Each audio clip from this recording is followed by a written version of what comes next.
Tổng Công ty Điện lực Thành phố Hồ Chí Minh vừa phối hợp cùng Báo Thanh niên tổ chức lễ tổng kết và trao giải cuộc thi viết và ảnh tự hào 50 năm ngành điện thành phố mang tên Bác.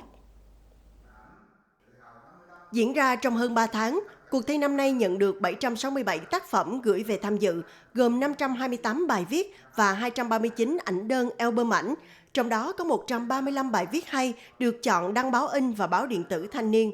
Cuộc thi đã lan tỏa nhiều câu chuyện xúc động, những ghi nhận rõ nét của người dân về sự vươn mình mạnh mẽ của Tổng Công ty Điện lực Thành phố Hồ Chí Minh trong kỷ nguyên số, kỷ nguyên vươn mình của dân tộc. Từ những bài viết, hình ảnh về ký ức của những ngày thiếu điện, khắc họa khoảnh khắc lao động âm thầm của những người làm nghề, cho đến đưa điện ra đảo xa, kỳ tích phát triển, hiện đại hóa từng ngày của ngành điện.